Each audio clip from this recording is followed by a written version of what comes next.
दोस्तों आप सबको मेरा नमस्कार ಹಿಂದಿ ಪಾಠಶಾಲಾ में आप सबका स्वागत है ಸ್ನೇಹಿತರೆ ನಾವು ಹಿಂದಿಯನ್ನ ಸುಲಭವಾಗಿ ಕಲಿತಾ ಇದ್ದೀವಿ ಕನ್ನಡದ ಮೂಲಕ ಸೊ ಇವತ್ತು ನಾನು ನಿಮಗೆ ಒಂದು ಕ್ವಿಜ್ ನ ತಗೊಂಡು ಬಂದಿದ್ದೀನಿ ಇದರಲ್ಲಿ 50 ಕ್ವೆಶ್ಚನ್ಸ್ ಇರುತ್ತೆ ಏನು ವಿಶೇಷ ಈ ಕ್ವಿಜ್ ಏನಿದೆ ಇದರಲ್ಲಿ ಅಂದ್ರೆ ನಾವು ಈಗ ಮಾತಾಡಬೇಕಾದ್ರೆ ಬರ್ತಾ ಇದ್ದೀನಿ ಬಂದೆ ನೋಡ್ತಾ ಇದ್ದೀನಿ ನೋಡ್ದೆ ಮಾಡ್ತಾ ಇದ್ದೀನಿ ಮಾಡ್ದೆ ಈ ತರ ನಾವು ಪ್ರೆಸೆಂಟ್ ಟೆನ್ಸ್ ಸಿಚುಯೇಷನ್ ಹೇಳೋದಿರುತ್ತೆ ಪಾಸ್ಟ್ ಟೆನ್ಸ್ ಹೇಳೋದಿರುತ್ತೆ ಸೊ ಯಾವ ಸೆಂಟೆನ್ಸ್ ಅನ್ನ ನೀವು ಪ್ರೆಸೆಂಟ್ ಟೆನ್ಸ್ ಅಲ್ಲಿ ಹೇಳ್ತೀರಾ ಮತ್ತೆ ಅದನ್ನೇ ಪಾಸ್ಟ್ ಟೆನ್ಸ್ ಅಲ್ಲಿ ಹೇಳ್ಬೇಕಾದ್ರೆ ಒಂದೊಂದ್ಸಲ ತಪ್ಪಾಗ್ಬಿಡುತ್ತೆ ಕನ್ಫ್ಯೂಸ್ ಮಾಡ್ಕೊಂಡ್ ಬಿಡ್ತೀವಿ ಸೊ ಇಲ್ಲಿ ನೀವು 50 ಪ್ರಶ್ನೆಗಳಿಗೆ ನಿಮ್ಮನ್ನ ನೀವು ಟೆಸ್ಟ್ ಮಾಡ್ಕೊಳ್ಳಿ ಎಷ್ಟಕ್ಕೆ ನೀವು ಸರಿಯಾದ ಉತ್ತರಗಳನ್ನ ಕೊಡಬಹುದು ಎಷ್ಟು ಗೊತ್ತಿದೆ ಅಂತ ಹೇಳಿ ಏನಕ್ಕೆ ತಪ್ಪಾಗಿದೆ ಅನ್ನೋದು ನಾನು ನಿಮ್ಗೆ ಎಕ್ಸ್ಪ್ಲನೇಷನ್ ಕೊಡ್ಬೇಕಾದ್ರೆ ಹೇಳ್ತೀನಿ ಸೊ ಯಾವ್ದಾದ್ರು ಇನ್ನೂ ಗೊಂದಲ ಇತ್ತು ಇದು ಯಾಕೆ ಸರಿಯಲ್ಲ ಅಂತ ನಿಮ್ಗೆ ಅನ್ಸಿದ್ರೆ ಅದನ್ನ ನೀವು ಕಮೆಂಟ್ಸ್ ಅಲ್ಲಿ ಹಾಕಿ ಮತ್ತೆ ನೀವು ಟೆಸ್ಟ್ ನ ಅಟೆಂಡ್ ಮಾಡಿದ್ಮೇಲೆ ಎಷ್ಟು ನಿಮ್ಗೆ ಬಂದಿದೆ ಎಷ್ಟು ಕರೆಕ್ಟ್ ಆಗಿದೆ ಅನ್ನೋದನ್ನ ಒಂದ್ಸಲ ಕಮೆಂಟ್ಸ್ ಅಲ್ಲಿ ಹಾಕಿದ್ರೆ ನನಗೆ ಖುಷಿ ಆಗುತ್ತೆ ಯಾಕಂದ್ರೆ ಇಷ್ಟೊಂದು ನೀವು ಯೂಟ್ಯೂಬ್ ನೋಡಿ ಹಿಂದಿನ ಕಲ್ತಿದ್ದೀರಾ ಅಂತ ಹೇಳಿ ನನಗೆ ಅನ್ಸುತ್ತೆ ಹಾಗಾಗಿ ನೀವೇನ್ ಮಾಡ್ಬೇಕು ಸೊ ಒಟ್ಟು 50 ಪ್ರಶ್ನೆಗಳಿರುತ್ತೆ 50 ಕ್ವೆಶ್ಚನ್ಸ್ ಅದರಲ್ಲಿ ಎಷ್ಟು ಕರೆಕ್ಟ್ ಆಯ್ತು ಅನ್ನೋದನ್ನ ನೀವೊಂದು ನೋಟ್ ಮಾಡ್ಕೊಳ್ಳಿ ಮತ್ತೆ ಅದನ್ನ ಕಮೆಂಟ್ಸ್ ಅಲ್ಲಿ ಹಾಕಿ ಸೊ ಈಗ ನಾವು ಶುರು ಮಾಡೋಣ ಸೊ ಎಲ್ರಿಗೂ all the very best so present tense ಬರುತ್ತೆ ಅದನ್ನ ಮತ್ತೆ ಪಾಸ್ಟ್ ಟೆನ್ಸ್ ಅಲ್ಲಿ ಹೇಗೆ ಹೇಳೋದು ಅಂತ ಬರುತ್ತೆ ಬನ್ನಿ ಒನ್ ಬೈ ಒನ್ ನೋಡ್ತಾ ಹೋಗೋಣ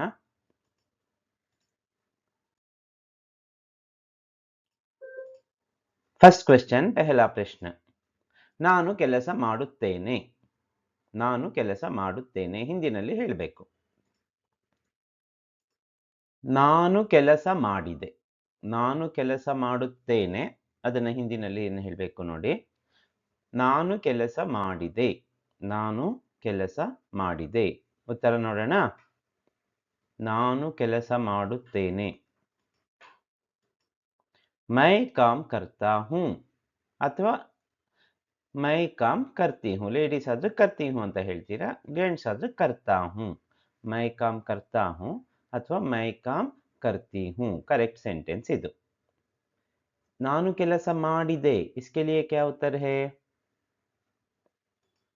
मैंने काम किया मैंने काम किया ಇಲ್ಲಿ ಯಾರೇ ಹೇಳಿದ್ರು ಸೇಮ್ ಸೆಂಟೆನ್ಸ್ ಬರುತ್ತೆ ಇಲ್ಲಿ ಹುಡುಗ ಹೇಳಿ ಹುಡುಗಿ ಹೇಳಿ ಯಾರಾದ್ರೂ ಹೇಳಿ ಆನ್ಸರ್ ಮಾತ್ರ ಹೀಗೆ ಬರಬೇಕು मैंने काम किया ಇದು ಕರೆಕ್ಟ್ ಆನ್ಸರ್ ಯಾಕಂದ್ರೆ ಕಾಮ್ ಪುಲ್ಲಿಂಗ್ ಶಬ್ದ ಹಾಗಾಗಿ ಕಿಯಾ ಅಂತಾನೆ ನಾವು ಯೂಸ್ ಮಾಡಬೇಕಾಗುತ್ತೆ ಥರ್ಡ್ ಕ್ವೆಶ್ಚನ್ ಎರಡೆರಡು ಕ್ವೆಶ್ಚನ್ ಒಟ್ಟೊಟ್ಟಿಗೆ ನೋಡ್ತಾ ಹೋಗೋಣ ಯಾಕಂದ್ರೆ ಪ್ರೆಸೆಂಟ್ ಟೆನ್ಸ್ ಮತ್ತೆ ಪಾಸ್ಟ್ ಟೆನ್ಸ್ ನಾವು ಸಹಾಯ ಮಾಡುತ್ತೇವೆ ನಾವು ಸಹಾಯ ಮಾಡುತ್ತೇವೆ ನಾವು ಸಹಾಯ ಮಾಡಿದೆವು ನಾವು ಸಹಾಯ ಮಾಡಿದೆವು ನಾವು ಸಹಾಯ ಮಾಡುತ್ತೇವೆ ಇದಕ್ಕೆ ಏನಂತ ನೋಡೋಣ ಆನ್ಸರ್ ಹೇಳಿ ನಾವು हम मदद करते हैं हम मदद करते हैं ಸ್ತ್ರೀಲಿಂಗ ಆದ್ರೆ ಕರ್ತಿ ಅಂತ ಹೇಳ್ಬೋದು ನೋ ಪ್ರಾಬ್ಲಮ್ ನಾವು ಸಹಾಯ ಮಾಡಿದೆವು ಹಮ್ನೆ ಮದದ್ ಕಿ ಇಲ್ಲೇನಿದೆ ಇದು ಪುಲ್ಲಿಂಗ್ ಸ್ತ್ರೀಲಿಂಗ್ ಅಲ್ಲಿ ಏನೂ ಚೇಂಜಸ್ ಆಗಲ್ಲ ಹಮ್ನೆ ಮದದ್ ಕಿ ಇದೇ ತರ ಸೆಂಟೆನ್ಸ್ ಬರಬೇಕು ಹಮ್ನೆ ಮದದ್ ಕಿಯಾ ಅಂತ ಏನಾದ್ರೂ ಹೇಳಿದ್ರೆ ಗ್ರಾಮ್ಯಾಟಿಕಲಿ ಅದು ರಾಂಗ್ ಆಗುತ್ತೆ ಸ್ಪೋಕನ್ ಅಲ್ಲಿ ಹೇಗೋ ನಡೆದು ಹೋಗುತ್ತೆ ಆದ್ರೆ ಕರೆಕ್ಟ್ ಹಿಂದಿ ಗೊತ್ತಾಗ್ಬೇಕು ಅಂದ್ರೆ ಕರೆಕ್ಟ್ ಸೆಂಟೆನ್ಸ್ ಏನು हमने मदद की मदद शब्द स्त्रीलिंग है फिफ्थ एंड सिक्स्थ देखें ನೀನು ಯಾವಾಗ ಬರುತ್ತೀಯಾ ನೀನು ಯಾವಾಗ ಬರುತ್ತೀಯಾ ನೀನು ಯಾವಾಗ ಬಂದೆ ನೀನು ಯಾವಾಗ ಬಂದೆ ಸೊ ನೀನು ಯಾವಾಗ ಬರುತ್ತೀಯಾ ಹಿಂದಿ में बोलिए तुम कब आते हो तुम कब आते हो ಅಥವಾ तू कब आता है ಎರಡು ಕರೆಕ್ಟ್ ಆಗುತ್ತೆ ನೀನು ಯಾವಾಗ ಬಂದೆ तुम कब आए तुम कब आए ಅಥವಾ तू कब आया तू कब आया ಸ್ತ್ರೀಲಿಂಗ ಆದ್ರೆ ಆಯಿ ಮಾಡಿದ್ರಾಯ್ತು तुम कब आई तू कब आई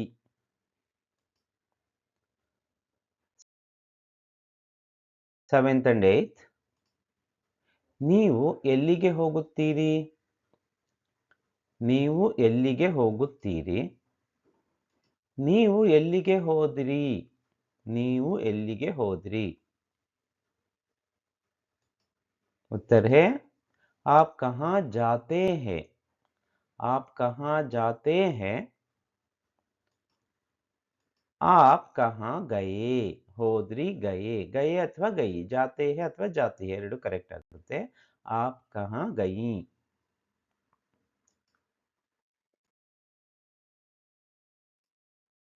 ನೆಕ್ಸ್ಟ್ ಒನ್. ಕಿರಣ್ ಪರೀಕ್ಷೆ ಬರೆಯುತ್ತಾನೆ. ಕಿರಣ್ ಪರೀಕ್ಷೆ ಬರೆಯುತ್ತಾನೆ. ಕಿರಣ್ ಪರೀಕ್ಷೆ ಬರೆದನು. ಕಿರಣ್ ಪರೀಕ್ಷೆ ಬರೆದನು. ಕಿರಣ್ ಪರೀಕ್ಷಾ ಲಿಖ್ತಾ ಹೇ ಪುಲ್ಲಿಂಗ ಏಕವಚನ ಅದಕ್ಕೆ ಲಿಖ್ತಾ ಹೇ. ಕಿರಣ್ ಪರೀಕ್ಷೆ ಬರೆದನುಗೆ ಏನ್ ಬರಬೇಕು? ಕಿರಣ್ ನೇ ಪರೀಕ್ಷಾ ಲಿಖಿ. ಇಲ್ಲಿ ನೇನ ಯೂಸ್ ಮಾಡಬೇಕು. ಪರೀಕ್ಷಾ ಸ್ತ್ರೀಲಿಂಗ್, ಸೊ ಲಿಖಿ ಅಂತ ಬರಿಬೇಕು. ಲಿಖ ಬರೆದ್ರೆ ರಾಂಗ್ ಆಗುತ್ತೆ. ಕಿರಣ್ ನೇ ಪರೀಕ್ಷಾ ಲಿಖಿ.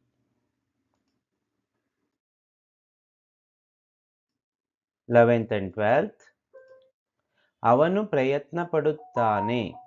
ಅವನು ಪ್ರಯತ್ನ ಪಡುತ್ತಾನೆ. ಅವನು ಪ್ರಯತ್ನ ಪಟ್ಟನು.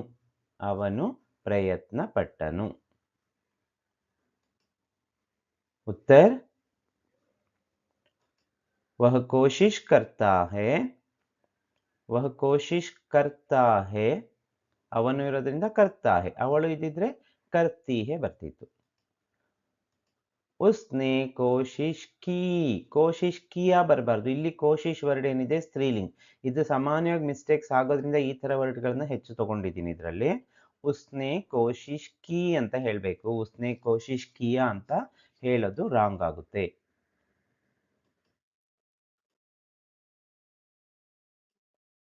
13th and 14th. ಅಮ್ಮ ಅಡುಗೆ ಮಾಡುತ್ತಾರೆ. ಅಮ್ಮ ಅಡುಗೆ ಮಾಡುತ್ತಾರೆ. ಅಮ್ಮ ಅಡುಗೆ ಮಾಡಿದರು. ಅಮ್ಮ ಅಡುಗೆ ಮಾಡಿದರು. अब हिंदी में देखें. माँ खाना बनाती है. माँ खाना बनाती है. अम्मा अडुगे ಮಾಡಿದರುಗೆ क्या आता है? माँ ने खाना बनाया. खाना पुल्लिंग शब्द ಅದಕ್ಕೆ बनाया ಹಾಕಿದೀವಿ ನೋಡಿ. माँ ने खाना बनाया. ನೇ ಅನ್ನೋದು ಪಾಸ್ಟ್ ಟೆನ್ಸ್ ಅಲ್ಲಿ ಮಾತ್ರ ಯೂಸ್ ಮಾಡ್ತೀವಿ. ಪ್ರೆಸೆಂಟ್ ಟೆನ್ಸ್ ಮತ್ತೆ ಫ್ಯೂಚರ್ ಟೆನ್ಸ್ ಅಲ್ಲಿ ಬರೋದಿಲ್ಲ. 15th and 16th. ನಾವು ಬೇಗ ಮಲಗುತ್ತೇವೆ. ನಾವು ಬೇಗ ಮಲಗುತ್ತೇವೆ. ನಾವು ಬೇಗ ಮಲಗಿದೆವು. ನಾವು ಬೇಗ ಮಲಗಿದೆವು. ನಾವು ಬೇಗ ಮಲಗುತ್ತೇವೆ के लिए हिंदी में क्या है? हम जल्दी सोते हैं. हम जल्दी सोते हैं. ನಾವು ಬೇಗ ಮಲಗಿದೆವು. ಯೋಚನೆ ಮಾಡಿ ಹೇಳಿ. ನಾವು ಬೇಗ ಮಲಗಿದೆವು. ಹಮ್ ಜಲ್ದಿ ಸೋಯೆ. ಹಮ್ ಜಲ್ದಿ ಸೋಯೆ. ಇಲ್ಲಿ ನೇ ಬರೋದಿಲ್ಲ. ಯಾಕೆಂದ್ರೆ ಇಲ್ಲಿ ಅಕರ್ಮ ಕ್ರಿಯೆ ಇದೆ. ಸೋ ನ ಅನ್ನೋದು ಅಕರ್ಮ ಕ್ರಿಯೆ. ಹಾಗಾಗಿ ನೇ ಯೂಸ್ ಮಾಡಿದ್ರೆ ಅದು ರಾಂಗ್ ಆಗುತ್ತೆ. ಹಮ್ ನೇ ಜಲ್ದಿ ಸೋಯೆ ಅಂತ ಹೇಳೋ ಹಾಗಿಲ್ಲ. ಹಮ್ ಜಲ್ದಿ ಸೋಯೆ.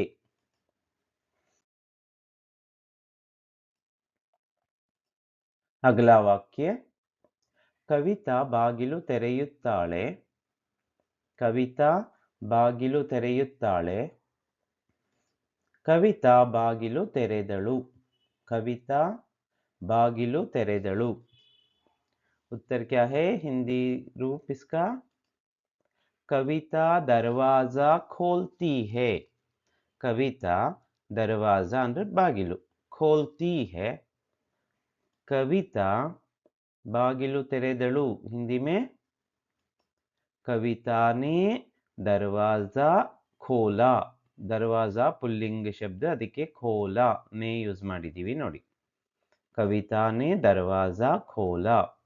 ಅಯ್ಯೋ ಕವಿತಾ ಇದೆಯಲ್ಲ ಕೋಲ ಯಾಕೆ ಬಂತು, ಕೋಲಿ ಬರ್ಬೇಕಲ್ಲ ಅಂದ್ರೆ ಅದು ಬರೋದಿಲ್ಲ. ಯಾಕಂದ್ರೆ ನೇ ಬಂದಾಗ ನಾವು ಸಬ್ಜೆಕ್ಟನ್ನ ಇಗ್ನೋರ್ ಮಾಡಬೇಕು. ಸಬ್ಜೆಕ್ಟ್ ಯಾವ್ದು ಇಲ್ಲಿ? ಕವಿತಾ. ಆಬ್ಜೆಕ್ಟ್ ಕಡೆ ಗಮನ ಕೊಡಬೇಕು. ಆಬ್ಜೆಕ್ಟ್ ಯಾವುದು? ದರ್ವಾಜ. ಅದರದ್ದು ಲಿಂಗವಚನ ನೋಡ್ತೀವಿ. ದರ್ವಾಜ ಪುಲ್ಲಿಂಗ ಏಕವಚನ, ಅದಕ್ಕೆ ಖೋಲ. ದೋ ದರ್ವಾಜೆ ಇದ್ದಿದ್ರು ಖೋಲೆ ಅಂತ ಆಗುತ್ತೆ.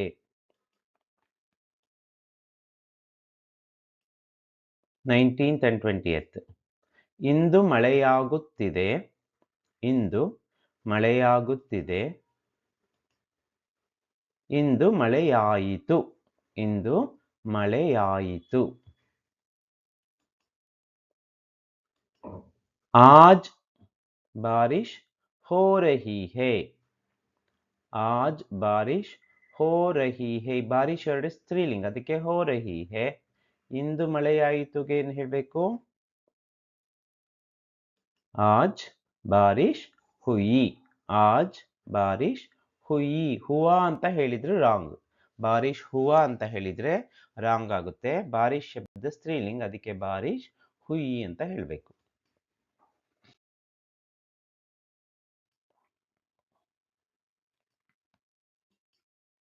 ಸವಿತಾ ಏನು ಕೇಳುತ್ತಾಳೆ? ಸವಿತಾ ಏನು ಕೇಳುತ್ತಾಳೆ? ಸವಿತಾ ಏನು ಕೇಳಿದಳು. ಈಗ ಇದನ್ನ ಹಿಂದಿನಲ್ಲಿ ನಾವು ಹೇಳೋಣ. ಸವಿತಾ ಏನು ಕೇಳುತ್ತಾಳೆ. ಇಲ್ಲಿ ಕೇಳೋದಕ್ಕೆ ಎರಡು ಬರುತ್ತೆ ಮೀನಿಂಗ್. ಕನ್ನಡದಲ್ಲಿ ನಾವು ಕೇಳೋದು ಅಂತೀವಿ.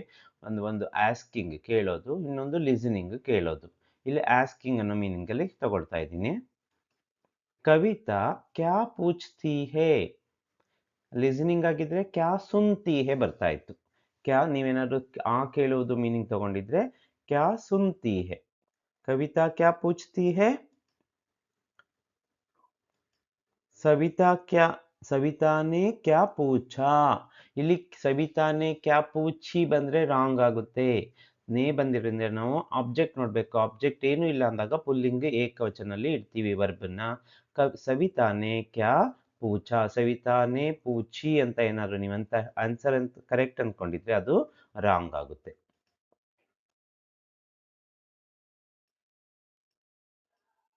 ಹಾಲು ಬಿಸಿಯಾಗುತ್ತಿದೆ. ಹಾಲು ಬಿಸಿಯಾಗುತ್ತಿದೆ ಪ್ರೆಸೆಂಟ್ ಟೆನ್ಸ್. ಪಾಸ್ಟ್ ಟೆನ್ಸ್ ಅಲ್ಲಿ ನಿಮ್ಗೆ ಗೊತ್ತಿದೆ ಏನ್ ಬರುತ್ತೆ ಈಗ ಸೆಂಟೆನ್ಸ್ ಅಂತ. ಹಾಲು ಬಿಸಿಯಾಯಿತು. ಹಾಲು ಬಿಸಿಯಾಯಿತು. ಇದೆಲ್ಲ ನಾವು ಡೈಲಿ ಯೂಸ್ ಮಾಡ್ತೀವಿ ಈ ಸೆಂಟೆನ್ಸ್ ಗಳನ್ನೆಲ್ಲ. ಹಾಗಾಗಿ ಇದೆಲ್ಲ ತುಂಬಾ ಎಸೆನ್ಷಿಯಲ್ ನಮ್ಗೆ. ದೂದ್ ಗರಂ ಹೋ ರಹಾ ಹೇ. ಬಿಸಿಯಾಗುತ್ತಿದೆ. ನೋಡಿ, ಗರಂ ಹೋ ರಹಾ ಹೇ, ಬಿಸಿಯಾಗುತ್ತಿದೆ. दूध पुल्लिंग, ಅದಕ್ಕೆ हो रहा है ಬರುತ್ತೆ. ಹಾಲು ಬಿಸಿಯಾಯಿತು ಹಿಂದಿ में क्या है?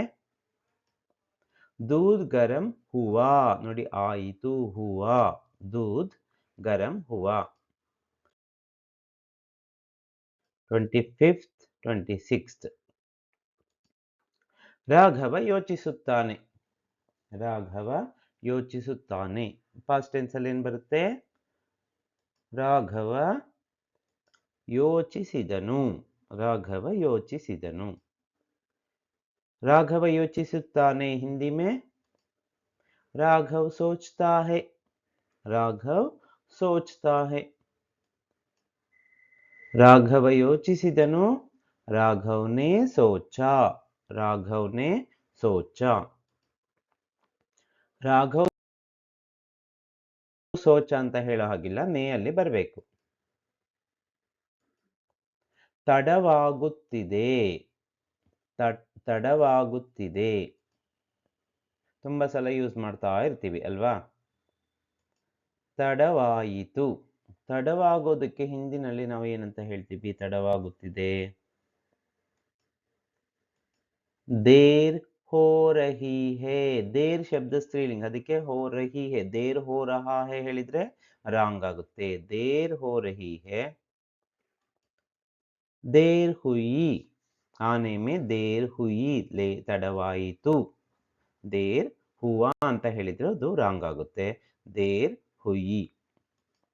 ನೋಟ್ ಮಾಡ್ಕೊಳ್ಳಿ ಎಷ್ಟು ಕರೆಕ್ಟ್ ಆಗ್ತಾ ಇದೆ ಅಂತ.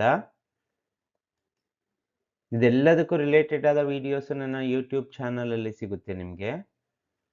Present tense, past tense, future tense ಎಲ್ಲ ಹೇಗೆ ಸೆಂಟೆನ್ಸ್ ಮಾಡಬೇಕು ಅಂತ ಇದನ್ನೆಲ್ಲ ನಾನು ಥರ ರಿವಿಷನ್ ಟೈಪಲ್ಲಿ ಮಾಡ್ತಾ ಇದ್ದೀನಿ. ಆಲ್ರೆಡಿ ಇದ್ರ ರಿಲೇಟೆಡ್ ಎಲ್ಲ ಥರದ ವಿಡಿಯೋಗಳು ಇದೆ. ಈ ಚಾನಲ್ನ ನೀವು ಇದುವರೆಗೂ ಸಬ್ಸ್ಕ್ರೈಬ್ ಮಾಡ್ಕೊಂಡಿಲ್ಲ ಅಂದರೆ ಈಗಲೇ ಸಬ್ಸ್ಕ್ರೈಬ್ ಮಾಡಿಕೊಂಡು ಬೆಲ್ ಐಕಾನ್ನ ಪ್ರೆಸ್ ಮಾಡಿ. ಯಾಕಂದ್ರೆ ನಿಮಗೆ ರೆಗ್ಯುಲರ್ ಆಗಿ ವಿಡಿಯೋದ ನೋಟಿಫಿಕೇಶನ್ಸ್ ಬರ್ತಾ ಇರುತ್ತೆ. ಯಾರು ಕರೆಯುತ್ತಿದ್ದಾರೆ? ಯಾರು ಕರೆಯುತ್ತಿದ್ದಾರೆ? ಯಾರು ಕರೆದರು? ಯಾರು ಕರೆದರು? ಯಾರು ಕರೆಯುತ್ತಿದ್ದಾರೆ ಹಿಂದಿ में क्या है? कौन बुला रहा है?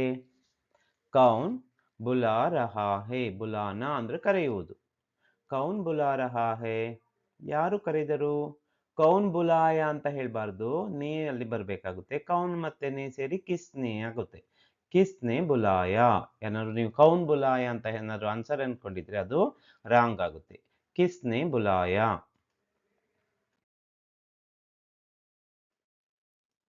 31st ನನಗೆ ಹೆದರಿಕೆಯಾಗುತ್ತಿದೆ. ನನಗೆ ಹೆದರಿಕೆ ಆಗ್ತಾ ಇದೆ. ನನಗೆ ಹೆದರಿಕೆ ಆಯಿತು. ನನಗೆ ಹೆದರಿಕೆ ಆಯಿತು. 32nd question. हिंदी में इसका अनुवाद क्या होगा? ನನಗೆ ಹೆದರಿಕೆಯಾಗುತ್ತಿದೆ. मुझे डर लग रहा है. ನನಗೆ ಅಂದಾಗ मुझे ಅಂತ ಆಗುತ್ತೆ. मुझे डर लग रहा है. डर पुल्लिंग ಅದಕ್ಕೆ लग रहा है. ಹುಡುಗ ಹೇಳಿ ಹುಡುಗಿ ಹೇಳಿ ಸೇಮ್ ಸೆಂಟೆನ್ಸ್. मुझे डर लग रहा है. ನನಗೆ ಹೆದರಿಕೆಯಾಯಿತು. हिंदी में क्या है? मुझे डर लगा. मुझे डर लगा.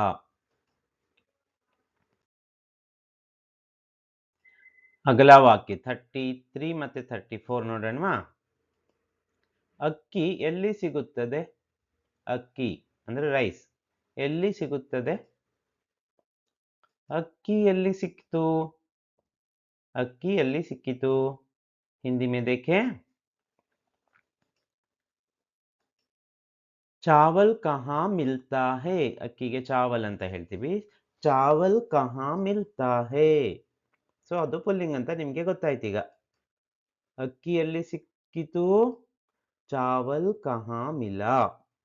ಚಾವಲ್ ಕहाँ मिला. ಎಲ್ಲಿ ಸಿಕ್ಕಿತು?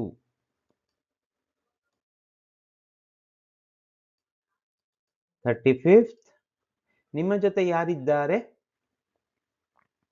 ನೋಡಿ ಸಿಂಪಲ್ ಆಗಿ ಪ್ರೆಸೆಂಟ್ ಟೆನ್ಸ್ ಇಂದ ಪಾಸ್ಟ್ ಟೆನ್ಸ್ ಗೆ ಹೇಗೆ ಚೇಂಜ್ ಮಾಡೋದು ಅಂತ ನಿಮಗೆ ಇಲ್ಲಿ ಗೊತ್ತಾಗುತ್ತೆ.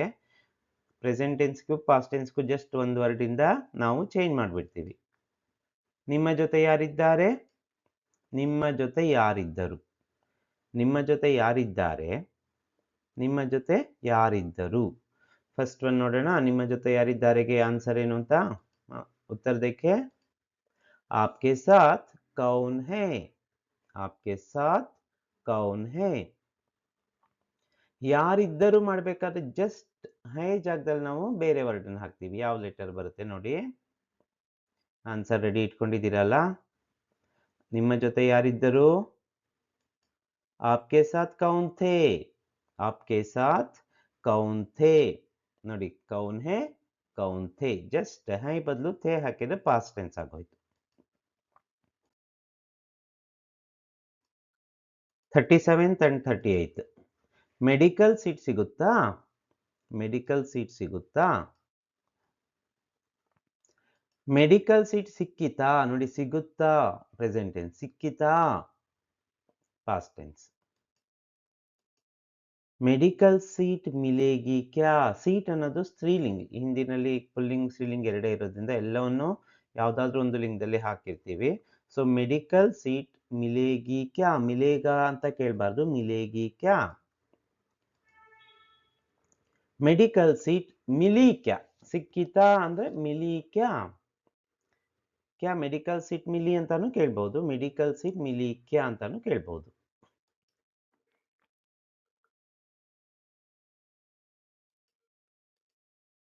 ಎಂಟನೇ ತರಗತಿಯಲ್ಲಿ ಓದುತ್ತಿದ್ದಾನೆ.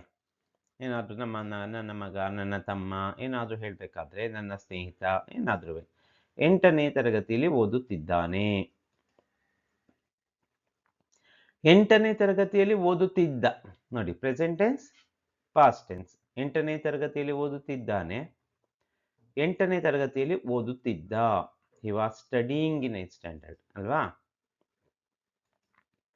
8वीं कक्षा में पढ़ रहा है. 8वीं कक्षा में पढ़ रहा है. 8वीं कक्षा में पढ़ रहा था. 41st 42nd. ಇದರಲ್ಲಿ ಏನಿದೆ? ಇದರಲ್ಲಿ ಏನಿದೆ? ಇದರಲ್ಲಿ ಏನಿತ್ತು? ನೋಡಿ ಎಷ್ಟು ಸಿಂಪಲ್ ಆಗಿ ನಾವು ಮಾತಾಡ್ತಿರ್ಬೇಕಾದ್ರೆ ಇದೆಲ್ಲ ಬೇಕಾಗ್ತಾ ಹೋಗುತ್ತಲ್ವಾ. ಇದರಲ್ಲಿ ಏನಿದೆ? ಇದರಲ್ಲಿ ಏನಿತ್ತು? ಹಿಂದಿನಲ್ಲಿ ಹೇಳಿ. ಇಸ್ಮೆ ಕ್ಯಾ ಹೇ? ಇಸ್ಮೆ ಅಂದ್ರೆ ನೋಡಿ, ಇಸ್ಮೆ ಅಂದ್ರೆ ಇದರಲ್ಲಿ. ಇಸ್ಮೆ ಕ್ಯಾ ಹೇ? ಕ್ಯಾ ಹೇ? ಹೇ ಅಂದ್ರೆ ಇದೆ, ಏನಿದೆ. ಕ್ಯಾ ಏನು, ಹೇ ಇದೆ, ಕ್ಯಾ ಹೇ. ಇದರಲ್ಲಿ ಏನಿತ್ತು? ಹೈ ಜಾಗದಲ್ಲಿ ಬೇರೆ ವರ್ಡ್ ಹಾಕಿದ್ರಾಯ್ತಲ್ಲ. ಇಸ್ಮೆ ಕ್ಯಾ ಥಾ? ಇಸ್ಮೆ ಕ್ಯಾ ಥಾ? ಜಸ್ಟ್ ಒಂದು ಲೆಟರ್ ಇಂದ ಏನಾಯ್ತು, ಮೀನಿಂಗ್ ಟೆನ್ಸೆ ಚೇಂಜ್ ಆಗಿ ಹೋಯ್ತು. ಇಸ್ಮೆ ಕ್ಯಾ ಥಾ? ಇದರಲ್ಲಿ ಏನಿತ್ತು? 43 44. ನಾನು ಈಗಲೇ ಕೊಡುತ್ತೇನೆ. ನಾನು ಈಗಲೇ ಕೊಡುತ್ತೇನೆ. ನಾನು ಆಗಲೇ ಕೊಟ್ಟೆ. ನಾನು ಆಗ್ಲೇ ಕೊಟ್ಟೆ. ನಾನು ಈಗಲೇ ಕೊಡ್ತೀನಿ. ನಾನು ಆಗ್ಲೇ ಕೊಟ್ಟೆ. ಹೇಗೆ ಹೇಳ್ಬೇಕೀಗ ಹಿಂದಿನಲ್ಲಿ? ನಾನು ಆಗ್ಲೇ ಕೊಟ್ಟೆ. ಈಗ ಫಸ್ಟ್ ನೋಡೋಣ. ನಾನು ಈಗಲೇ ಕೊಡುತ್ತೇನೆ. मैं अभी देता हूं. मैं अभी देता हूं. अभी ಅಂದ್ರೆ ಈಗಲೇ. अब देता हूं ಈಗ ಕೊಡುತ್ತೇನೆ. अभी ಅಂದಾಗ ಈಗಲೇ. देता हूं ಅಥವಾ देती हूं ಯಾವುದಾದ್ರೂ ಹೇಳಿ. मैं ಬಂದಾಗ ता हूं ಅಥವಾ ती हूं. देता हूं, देती हूं. मैं अभी देता हूं. ನಾನು ಈಗಲೇ ಆಗಲೇ ಕೊಟ್ಟೆ. मैंने तभी दिया. ನೋಡಿ, अभी ಈಗಲೇ, तभी ಆಗಲೇ. मैंने तभी दिया.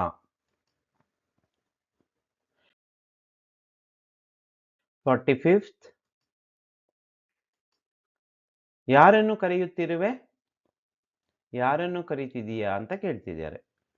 ಸೊ ಇದನ್ನ ಭೂತಕಾಲದಲ್ಲಿ ಯಾರನ್ನು ಕರೆಯುತ್ತಿದ್ದೆ, ಯಾರನ್ನು ಕರೆಯುತ್ತಿದ್ದೆ, ಯಾರನ್ನು ಕರೆಯುತ್ತಿರುವೆ. ಹಿಂದಿ ಮೇ ಬೋಲಿಯೇ. ಯಾರನ್ನು. ಕಿಸ್ಕೋ ಬುಲಾ ರಹೆ ಹೋ. ನೋಡಿ, ಯಾರನ್ನು, ಕೌನ್ ಅಂದ್ರೆ ಯಾರು, ಯಾರನ್ನು ಅಂದಾಗ ಕಿಸ್ಕೋ ಬುಲಾ ರಹೆ ಹೋ. ಕಿಸ್ಕೋ ಬುಲಾ ರಹೆ ಹೋ. ಕಿಸ್ಕೋ ಬುಲಾ ರಹಾ ಹೇ ಅಂತಾನು ಕೇಳ್ಬೋದು, ತೊಂದರೆ ಇಲ್ಲ. ಯಾರನ್ನು ಕರೆಯುತ್ತಿದ್ದೆ? ಕಿಸ್ಕೋ ಬುಲಾ ರಹೆ ಥೇ. ನೋಡಿ, ಹೋ ಮತ್ತೆ ಇಲ್ಲಿ ಥೇ. ಕಿಸ್ಕೋ ಬುಲಾ ರಹೆ ಹೋ, ಕಿಸ್ಕೋ ಬುಲಾ ರಹೆ ಥೇ. ಇಲ್ಲ ಅಂದ್ರೆ ಕಿಸ್ಕೋ ಬುಲಾ ರಹಾ ಹೇ, ಕಿಸ್ಕೋ ಬುಲಾ ರಹಾ ಥಾ ಹಾಗೂನು ಹೇಳ್ಬೋದು. ಅಲ್ಲಿ ತೂ ಬಂದಾಗ ರಹಾ ಹೇ, ತುಮ್ ಬಂದಾಗ ರಹೆ ಹೋ, ಅಷ್ಟೇ ವ್ಯತ್ಯಾಸ.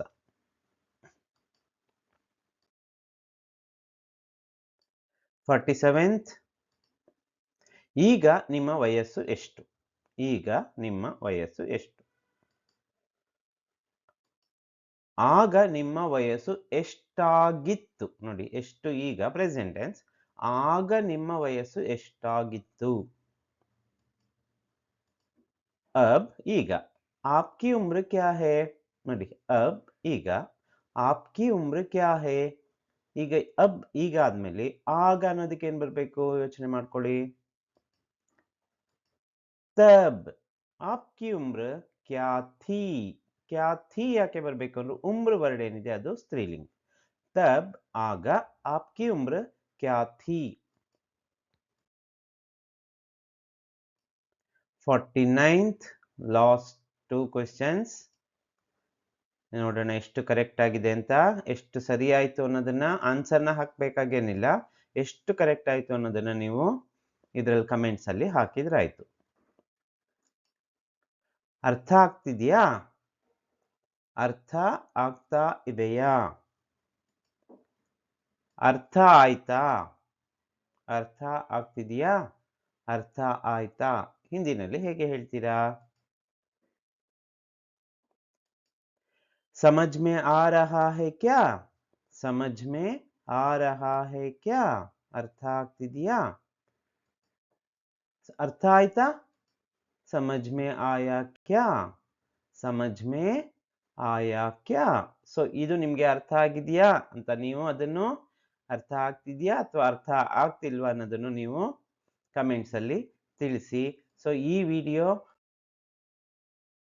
ನಿಮ್ಗೆ ಇಷ್ಟ ಆಗಿದ್ರೆ ಲೈಕ್ ಮಾಡಿ, ಶೇರ್ ಮಾಡಿ, ಮತ್ತೆ ಸಬ್ಸ್ಕ್ರೈಬ್ ಮಾಡ್ಕೊಂಡಿಲ್ಲ ಅಂದ್ರೆ ಈಗ ಎಷ್ಟೋ ಜನ ನೋಡ್ತಿರ್ತೀರಾ ಅದು ಸಬ್ಸ್ಕ್ರೈಬ್ ಮಾಡ್ಕೊಂಡಿರಲ್ಲ. ಯಾಕಂದ್ರೆ ಒಂದು ಕಂಟಿನ್ಯೂಟಿ ಬೇಕು ಅಂದ್ರೆ ನೀವು ಇದನ್ನ ಈಗಲೇ ಸಬ್ಸ್ಕ್ರೈಬ್ ಮಾಡ್ಕೊಳ್ಳಿ.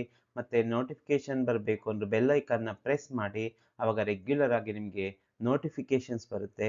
ಹಿಂದಿ ಕಲಿಯೋದ್ರಲ್ಲಿ 100% ನೀವು ಅದನ್ನ ಅಚೀವ್ ಮಾಡೇ ಮಾಡ್ತೀರಾ. सुनने के लिए आप सबको धन्यवाद. फिर मिलेंगे.